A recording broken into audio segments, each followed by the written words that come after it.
Les fers à souder à gaz sont légion, mais lesquels valent vraiment le coup? Aujourd'hui, on passe 5 modèles populaires à la loupe et on te dit clairement lequel en vaut la peine et lequel tu ferais mieux d'éviter. À la 5e place de notre classement, on trouve le Pyropen Junior de Weller.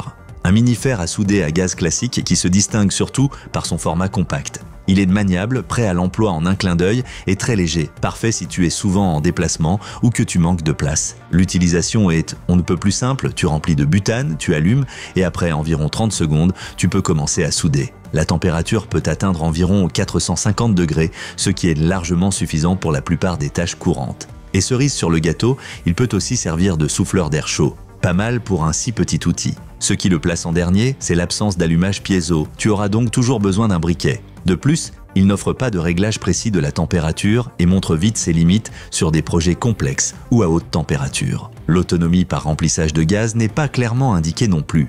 Pour ceux qui n'ont besoin de souder que de temps en temps ou qui cherchent un outil de secours pratique, le Pyropen Junior reste un choix solide. Tu trouveras d'ailleurs tous les liens vers les produits de ce test dans la description sous la vidéo.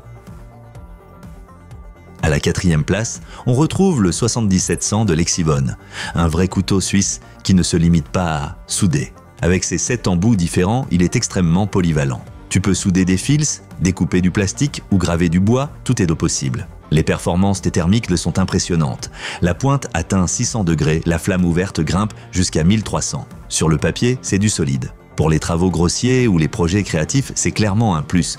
Mais si tu cherches de la précision, ce n'est pas le bon choix. Le contrôle de température manque de finesse, ce qui peut être problématique avec de l'électronique sensible. Et plusieurs utilisateurs signalent des soucis d'allumage ou une flamme instable. L'autonomie n'est pas précisée. Si tu veux un outil abordable et adaptable à plein de tâches, le Lexivon mérite un coup d'œil. Et si cette vidéo t'est utile jusqu'ici, pense à liker et t'abonner à la chaîne.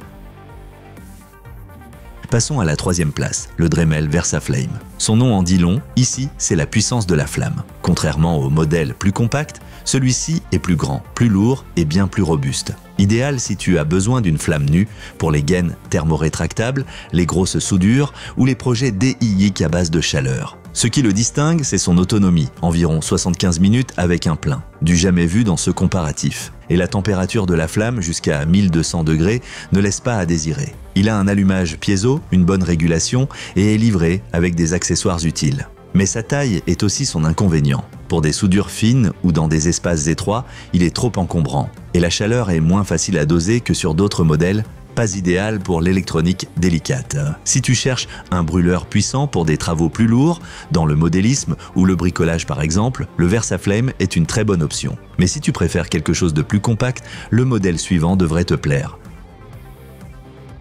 La 2e place revient au Dremel VersaTip, le petit frère du VersaFlame, mais bien plus maniable et polyvalent.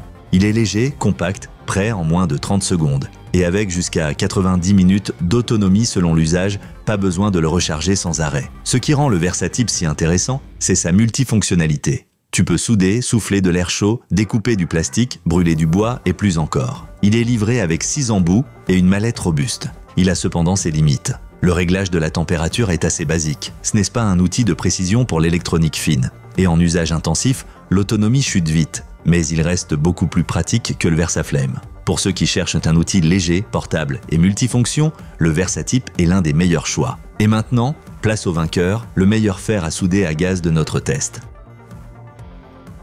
La première place revient sans conteste à l'ERSA Independent 75. Un appareil conçu pour les pros, mais aussi parfait pour les bricoleurs exigeants qui recherchent précision et qualité. Il est léger, solide et tient parfaitement en main. La régulation de température est continue, ce qui te donne un super contrôle pendant le travail. La pointe chauffe rapidement, en moins d'1 minute, et monte jusqu'à 580 degrés. Cela suffit pour presque toutes les applications électroniques. Avec environ 60 minutes d'autonomie, il offre un bon équilibre entre puissance et durée. Évidemment, il a aussi quelques limites, son autonomie n'est pas la plus longue, et pour les longues sessions non-stop, un modèle électrique serait peut-être plus adapté.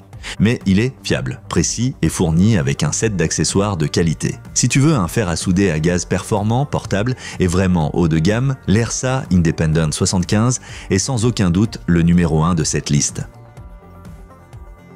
Tu trouveras tous les produits les testés à prix avantageux dans la description juste en dessous. Si cette vidéo t'a plu, pense à laisser un like et à t'abonner. Tu ne manqueras pas nos prochaines recommandations. À très vite